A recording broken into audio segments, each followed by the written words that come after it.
और आज इसी मुद्दे पर चर्चा करने के लिए हमारे साथ खास मेहमान भी जुड़ चुके हैं। आपका मैं तारीफ करा देती हूँ। गौरव मिश्रा प्रवक्ता हमारे साथ बीजेपी के जुड़ चुके हैं और पूजा मिश्रा प्रवक्ता हमारे साथ सपा की जुड़ चुकी है। लेकिन पूजा मिश्रा जी, आज मैं शुरुआत आपसे ही करूंगी। बहुत स्वागत है आप सभी का हमारी इस खास चर्चा में। लेकिन पूजा जी, शुरुआत आपसे करूंगी। आखिरकार सपा, क्या वाकई में सपा ने ये किया है? और मायावती जो ये आरोप लगा रही है कि चुनाव के बाद आप लोगों ने, यानी कि सपा ने जो है कि बड़े नेताओं का फोन उठाना तक बंद कर दिया था बीएसपी का। नमस्कार अर्चना जी, और साथी प्रवक्ता को मेरा नमस्कार। देखिए अर्चना जी, अगर ऐसी बात रहती कि मायावती जी का जो है समाजवादी पार्टी के बड़े नेताओं ने कॉल उठाना बंद कर दिया, तो मायावती जी 2019 में क्या थी? उस वक्त मायावती जी को लगा कि जो है समाजवादी पार्टी के साथ में गठबंधन में आके मुझे सीटें मिल गई है, अब मैं सक्षम हो गई हूँ, जो मेरी खोई हुई जमीन थी वो मिल गई हुई है।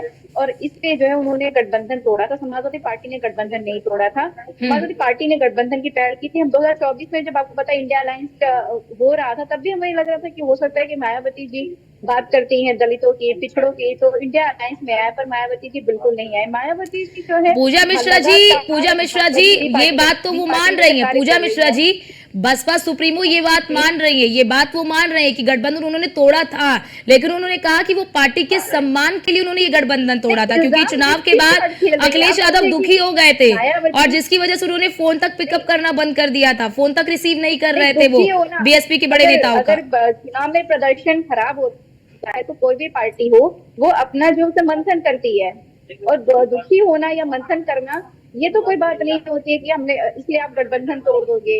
मायावती जी जो है अपनी खोई हुई जमीन तलाश रही हैं। 2024 में भी उन्होंने बी पार्टी की तरह कार्य किया भाजपा के, उसके पहले भी भाजपा के साथ में कार्य कर रही थी। अब जो है उनको लग रहा है कि उनकी जमीन खो रही है। जब उनका वोट प्रतिशत घट करके 9% बस बचा रह गया हुआ है, तब उनको लग रहा है कि अरे आनंद को निकालना गलत हो गया था, अब आनंद को फिर से जिम्मेदारी देनी पड़ेगी। उन्होंने चुनाव के वक्त में आनंद को पार्टी से जिम्मेदारी तो मुक्त ही इसलिए किया था क्योंकि वो जो है बसपा को स्थापित करने पे कार्य कर रहे थे, भाजपा के साथ नहीं कार्य कर रहे थे। तो मायावती जी ने हटा दिया। अब उनको लग रहा है नगीना से अगर जो सांसद है अर्चना जी ना, वो सांसद अगर नहीं होते तो मायावती आज भी नहीं जागती। और मायावती जी जो है ये जो वक्तव्य कह रही है, मुझे लगता है कि वो विक्टिम कार्ड खेलना चाह रही है, संपत्ति लेना चाह रही है अपने कार्यकर्ताओं को, जो गलत है। उनको आना है, बिल्कुल आए, जनता के साथ खड़े हो। लोकतंत्र के लिए बहुत खूबसूरत होगा अर्चना जी की जितनी पार्टियां लड़े, मजबूती के साथ लड़े। और ये लोकतंत्र की जो है खूबसूरती होती है कि आपको प्रत्याशी अच्छे अच्छे मिले अलग अलग पार्टियों से, ताकि जनता को एक मौका मिले, अवसर मिले कि वो एक अच्छा प्रत्याशी, अपना एक अच्छा प्रतिनिधित्व ढूंढ सके और उनके पास ऑप्शन ज्यादा रहे। पर मायावती जी का ये कहना है कि समाजवादी पार्टी रिस्पॉन्सिबल है गठबंधन टूटने के लिए, गठबंधन आपने तोड़ा और समाजवादी पार्टी ने जितना सम्मान दिया। अर्चना जी, आप अगर उठा करके देखेंगे इतिहास, समाजवादी पार्टी अपने घटक दलों को सम्मान देती आई है और देती है। आज भी जो एनडीए के साथ में लोग हैं, जो घटक दल उनके वहां गए टूट के इंडिया अलायंस से, उसको भी समाजवादी पार्टी ने पूरा सम्मान दिया था, चाहे वो जयंत चौधरी जी हो, चाहे ओपी राजभर जी हो, चाहे संजय शाह जी, जो भी हमारे साथ घटक दल रहे हैं, हमने उनको पूरा सम्मान दिया। मायावती जी क्यों विक्टिम कार्ड खेलना चाह रही, क्यों जनता के बीच में खड़े होकर के नहीं लड़ना चाह रही है, ये अब मायावती जी ही बता सकती है।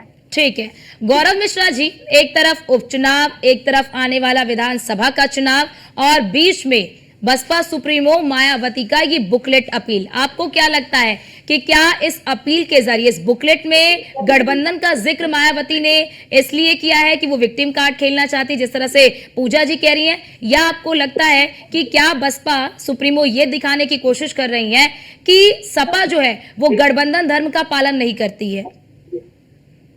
देखिए अर्चना जी, स्वाभाविक रूप से समाजवादी पार्टी और बहुजन समाज पार्टी कभी भी नैसर्गिक गठबंधन में रहे ही नहीं, और मूल बुनियादी तौर पर इनका आपस में कोई तालमेल कभी नहीं रहा है। अपमान और समाजवादी पार्टी का चोली दामन का रिश्ता रहा है। जो भी गठबंधन में उनके साथ रहा है, चाहे वो प्रकाश राज कर रहे हों या फिर चौधरी अजीत सिंह के लड़के जयंत चौधरी रहे हों, कोई भी गठबंधन दल रहा हो तो उसको अपमान के घूंट पीने पड़े हैं समाजवादी पार्टी में। और ये किन प्रकार दूसरे के वोटों को हथियाना समाजवादी पार्टी की फितरत रही है हमेशा से। और समाजवादी पार्टी का वो काला चित्र क्यों भूलती है, जिसमें मायावती जी का वीआईपी कांड क्यों भूलती है, जिसका जिक्र आज भी हमेशा वो करती रहती है। अभी 2024 के लोकसभा चुनाव के पहले भी जब गठबंधन की बात हुई, इंडी गठबंधन के अन्य दलों ने बसपा को साथ लाने की बात की, तो समाजवादी पार्टी के रामगोपाल जी ने उसकी खिलाफत की, अखिलेश जी ने उसकी खिलाफत की। तो देखिए स्वाभाविक रूप से ये परस्पर दोनों आपस में विरोधी दल हैं। हाँ ठीक है, कभी किसी को सीट ज्यादा आ गई, कभी कम आ गई, उसका दोषारोपण छीटाकशी एक दूसरे के ऊपर करे, लेकिन वस्तुतः जनता की, आम जनता की विकास से इनका कोई सरोकार नहीं है।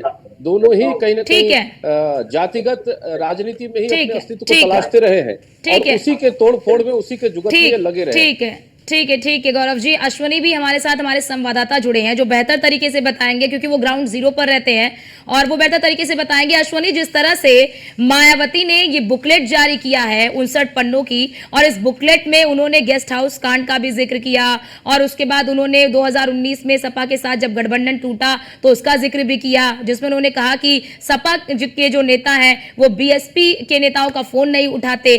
क्या आपको लगता है कि ये जो है वो बसपा की एक रणनीति है? क्या बसपा अपनी खोई हुई जमीन तलाशने की कोशिश कर रही है? क्या अपनी पार्टी को मजबूत करने की कोशिश कर रही है? या फिर बसपा सुप्रीमो ये दिखाना चाह रही है कि सपा जो है वो गठबंधन धर्म का पालन नहीं करती?